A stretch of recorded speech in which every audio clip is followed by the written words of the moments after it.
Hello and welcome to the Entrepreneurial Musician from Hits Academy, a newsletter, coaching service, podcast, and blog preparing today's musicians for tomorrow's realities. Today's episode is titled The Fallacy of Thinking Your Way into Different Action. Thank you to longtime sponsor Parker Mouthpieces for providing the hosting for TEM. Parker Mouthpieces offers fine customizable component mouthpieces for horn, trombone, euphonium, and tuba, including the Andrew Hitz Artist Model Tuba Mouthpiece. You can find out more at parkermouthpieces.com or follow them on Facebook and Instagram. All right. The newsletter. I'm surprising myself, even though it's like written right here. It's so that I don't surprise myself, but I don't edit stuff like that out. I keep it real. I'm too lazy to edit stuff like that out. I am relaunching the TEM coaching newsletter next week. So check it out. You can go to tem.fm/newsletter to not only sign up, but also to check out all of the entire archive is there. There's an awful lot of cool links. I'm actually revamping it a little bit, but I think that you're going to provide.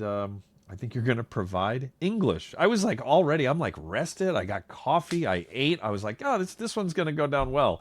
Apparently, it's going to be one of those other kinds. But anyway, we will get through this together. There's lots of cool stuff. I'm not asking you to provide any value with the newsletter that I would send to you. But the good news is that if you're not digging it, you can just unsubscribe. I mean, it kills a tiny piece of my heart every time someone does. But no pressure. But in all seriousness, tem.fm/newsletter. All right, I need to get to the actual episode part so I can get out of here, or I'm going to be talking to you for an hour and a half and say about 4 minutes worth of useful stuff, if that. The fallacy of thinking your way into different action. I have a favorite form of procrastination. All right, I actually have two. The first one is to just blow off whatever it is that I should be doing and just watch the Celtics or play NBA 2K25 with my son or go to the National Gallery of Art or something like that. Side note, those are all really valuable things, and because they are life experiences, they actually help to make me a better musician. They just don't feel great when I'm using them to avoid doing something I need to be doing or need to have already done. So the first one is just to play hooky, as they used to say. I don't think they used to say that anymore. Deep down on some level, I always know that this form of procrastination is not ideal. Even though I am kind of an expert at compartmentalizing, but that's a separate issue. The other form of procrastination is much more alluring to me.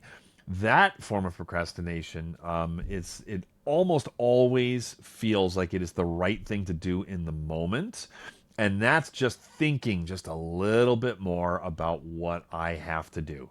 This manifests itself in planning, in brainstorming, in trying out new tools or systems to stay organized, in researching just a little more. The list goes on ad infinitum. Side note, I'm actually going to do an entire month of TEM very soon on the importance of systems. So I'm not saying that systems are bad, nor is planning, nor is brainstorming. I'm about to get to this. This is why this form of procrastination is so dangerous. The problem with the thinking about it more form of procrastination is that all of those things are good, right? That's the problem. It's just that someone like me tends to do way too much of those things whenever I am actually just scared to take the action that I'm putting off. I can spot it from a mile away when I am working with a TEM coaching client who is afraid to do the actual thing. So they just think about it a little bit more. So they are, quote, fully prepared or whatever lie it is that they tell themselves. But it's really hard to spot it in myself, which is kind of ironic. I literally get paid to gently point this out to people. And yet I have a blind spot about when it comes to spotting it in myself. That's precisely, by the way, why I work with someone else to help me to spot that. The most succinct way I can put it is like this.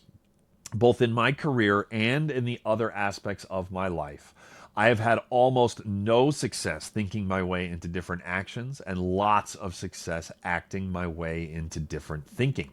Whenever I am dragging my feet because I am afraid to do something, I almost never convince myself to act faster simply by thinking about it more or differently or better. This method, it's worth noting, will sometimes work because at some point the fear of not doing the thing will suddenly outweigh the fear of doing it poorly or of being judged for doing it or doing it wrong. And that is the moment when I will spring to action. But even when that does work, it's only after days, weeks, months, or sometimes literally years of agonizing procrastination. And that procrastination is absolutely useless. It does not make the thing any better. It does not make me any more prepared or knowledgeable. It's literally just useless suffering. The flip side of this is that I've had a lot of success acting my way into different thinking, and so have my TEM coaching clients. And it's worth noting that that goes for my extroverted clients and my introverted clients, and my clients with tons of professional experience and my clients with almost no professional experience. It goes for absolutely all of them. In fact, I have yet to meet a single person who is not able to change their thinking through taking actions, even small ones. And that's why my job as a coach, by the way, is not to simply tell you over and over again that you can do it. It is to actually inspire you to take action such that you prove to yourself that you can do it. That's obviously so much more powerful when someone says, I can't do this, and then they actually do it, and then say, oh, wait, I did it, I can do it, is much more powerful than someone simply saying, you can do it. And of course, a good coach is doing a little bit of both, but inspiring people to, whether it's students, clients, your kids, friends, coworkers, whatever, to take action. That's the secret sauce. So to sum this all up, if you have been procrastinating for a while about something, there is an overwhelming chance that you have fear around it somehow. And the best way forward is to actually do the thing or just start the thing rather than falling into the trap that I and so many people so regularly do, which is to think about it in ways that feel productive but are actually only justifications for not taking the action at all. You've got this. Okay, this week's quote is from Tim Ferriss. If you are insecure, guess what? The rest of the world is too. Do not overestimate the competition and underestimate yourself. You are better than you think. That's it. Anyone with even a whiff of self awareness is insecure about certain things at certain times. And no one has ever truly impacted the world in a positive way without any self awareness. So that means that anyone who has preceded you with any level of success is insecure sometimes, and sometimes they are really insecure. The difference between them and people who are less successful at changing the world is that they were able to push through their insecurities and still take the action.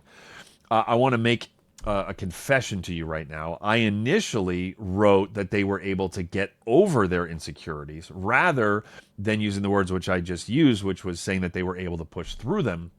And I changed that because getting over their accuracies is over their insecurities is not accurate. I don't know anyone who has no insecurities, literally no one. So to imply that successful people are able to eliminate them is not helpful. They are just able to sit with them and act in spite of them. That's the key. The world right now is in desperate need of as much art as we can possibly get. And I don't just mean paintings, and I don't even just mean music. I mean teaching. I mean, just like we need all of it. The world is in trouble and we need help. And we don't just need art, we need your art, which is why I'm begging you to take these words to heart if you need to. And there's a couple of things when I was writing this episode out that I was thinking like, yeah, there you go. That's actually one way to be able to spot things in yourself, which is to teach it to someone else. And then you go like, oh yeah, I haven't been doing that. And my lip trills are also not very good of late in terms of a playing example. There's a couple of things that I have been putting off because I've been afraid, and I've been doing the planning thing. The world needs all of this right now. This is why I brought this back. And I want to be clear that and this isn't like false self-deprecation. I do not think that what the world needs is the entrepreneurial musician to be putting out episodes again. Of course, I don't think that's not solving some of the really acute problems in the world, which are so broad that it's almost suffocating when I think about it. But the world actually does need, because if three people hear this episode and are inspired to change, like three people are inspired to take an action, it's exactly what the world needs. I am not under any delusions that 30,000 people are going to hear this and then be like, that's it. It's all because of that dude. That dude. I'm going to, like, with all the instruments in the back. I'm going to, which he only actually plays really one of them, and he messes around with one, and then he uses the other for a teaching tool. But anyway, yeah. But we need it. We need all of the tiny things. We need everything. We need your art. So I'm like begging you to, like, just do the thing, to make the thing, to share the thing if you've already made it. Don't worry about your insecurities. We've all got them. Even those of us in the music business who have been around a long time and have been lucky upon lucky upon lucky and have, like, kind of long bios. We're all insecure. So you are in good company, and we need you, and you've got this. Thank you so much for listening to this episode of The Entrepreneurial Musician. You are all very, very much appreciated. And I will see you next week. I'm headed to Westchester University this weekend to host and to do host a National Band Association event, which is really cool. I get to work with 6 different high school bands, and I get to host this online event as a thank you to Jupiter Band Instruments, by the way, for helping to sponsor me there. But it's really cool. Anytime I'm feeling despair, when I get to work with young musicians, it tends to recharge my batteries. And so I'm really looking forward to spending a couple of days with a bunch of high school band knuckleheads. So I'm looking forward to that. I hope you have a wonderful week. And that's going to do it for another episode of The Entrepreneurial Musician.